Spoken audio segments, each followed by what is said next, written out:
Good morning, everyone. This is Amrita ma'am once again, and today we are going to discuss the NMIMS assignment solution of decision science for April 2024.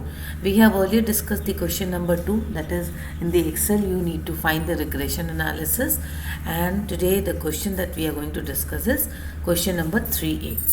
Drawing an appropriate chart for the following. Also, write your clarification for choosing that graph. For each variable, identify a time series component present if you consider the long-term pattern. Now, these are the data provided. Now, what we are expected to do is, you can use Excel or any other thing, but we are using Excel for making graphs and all. तो अपने क्या करेंगे, मैंने ये सारे figures को यहाँ पर एक्सेल में दे दिया है. आपको क्या करना है, what I suggested for this data is a trend line chart. Now why trend line chart? Because यहाँ पे तीन आइटम्स हैं and we are required to understand the pattern. मुझे एक पैटर्न समझना है लॉन्ग टर्म का. So what I considered from my perspective, trend line chart is most appropriate for this. मैंने इसको कैसे निकाला है एक बार जस्ट दिखा दूँ. You will just select the data. ये पूरी डेटा है, मैंने ली है. अभी Excel is very easy. Recommended chart है, मैं रिकमेंडेड चार्ट में नहीं जाऊंगी. I take this Excel chart. Excel में ये वाला मैंने लिया है. अब इसकी डिज़ाइन है, अब चार्ट डिज़ाइन फॉर्मेट जो है, you can take any format as per your convenience, whatever you find justified. आप इसमें से जो भी आपको पसंद हो. चार्ट थोड़ा क्लियर होना चाहिए, एक्सप्रेसिव होना चाहिए, so that you are understanding the pattern. Now why this trend line chart, इसका मैं एक बार बता दूँ आपको. Why we are using this trend line chart is, that is, first, trend line chart is it's a graphical representation of your data points in a series. So since it is in series, it will help us to understand the trend. Pattern recognition become very easy. Data comparison is easier. Forecasting means it will be use as a forecasting tool, because हमें यहाँ पर देखने को मिल रहा है, simple हम यहाँ पर ऑब्जर्व कर पा रहे हैं what is the data pattern. आप क्लियरली ऑब्जर्व कर पा रहे हो डेटा पैटर्न क्या है, किस तरीके से ये ऊपर नीचे हो रहा है, which is only available in trend line chart option. बाकी में इतनी डिटेल में आप डेटा नहीं देख सकते. कंपैरिजन भी बहुत इजी हो जा रहा है, देखो तीनों का, groundnut, rapeseed and soybean. So I prefer, because the question itself has been given that you can use any chart, means whatever, draw an appropriate chart. So nothing has been mentioned. According to me, what I found appropriate is trend line chart. Now if you find something appropriate, then do comment. I'll try to find it out if something else is also appropriate for this data or not. Fine.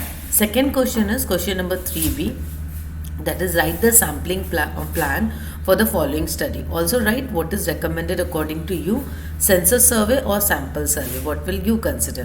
Imagine yourself doing PhD in NMIMS. For one of your research papers, you do require a primary survey to understand the social media consumption of LinkedIn users. Now it's very common, आज के date में LinkedIn user सबसे ज़्यादा active है. LinkedIn, Facebook and social media platforms are the most important platform nowadays. So your goal is to understand why they are using LinkedIn, for how many hours a day, and their activities they do on the same platform. So these are the things you are required to survey in your research. So how will you prepare the questionnaire?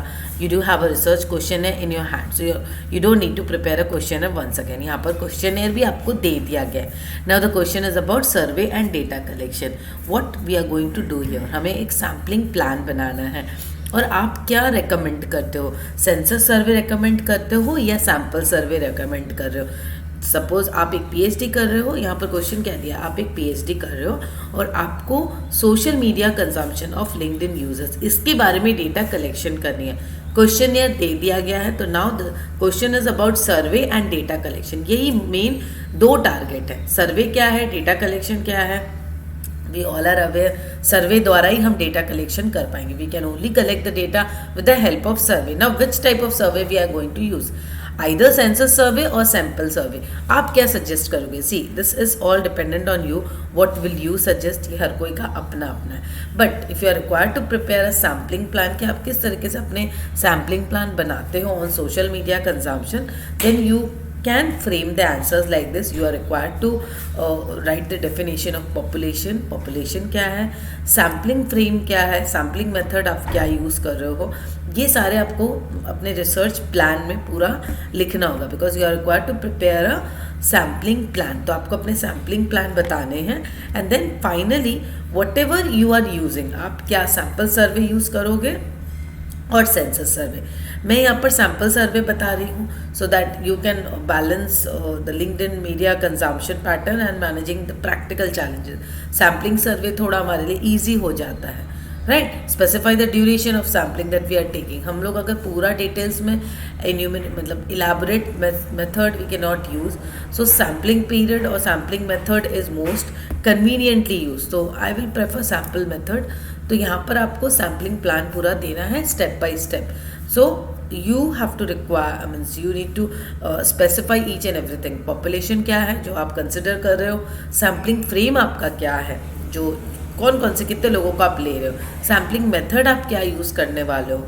Like I will prefer you to choose a probability sampling method. Sample size कितना होगा, sampling units कौन होंगे, individual होंगे, data collection method किस तरीके से होगा, which is definitely question and method, हमारे पास क्वेश्चन अवेलेबल है। So this way we can proceed on with that. See मैं यहाँ पर आप लोग को सोल्यूशन जस्ट गाइडेंस दे रही हूँ, हिंट्स दे रही हूँ।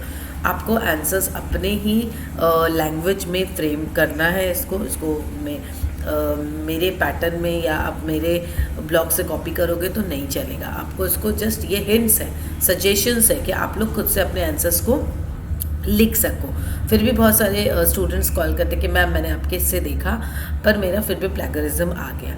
तो देखिए आंसर्स जब आप एनएमएमएस के आंसर्स लिख रहे हो तो they expect you to elaborate on your own terms, they wanted to check your presentation.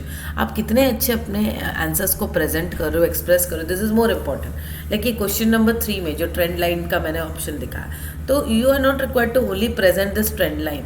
अब आपको ट्रेंड लाइन के पूरी तरीके से इंटरप्रिटेशन को फ्रेम करना है, then what are the analysis, what you can recommend, ये सारी चीज़ों को भी आपको अपने लैंग्वेज में लिखना है। I hope this answers are clear to you. The entire details has been posted in my blog.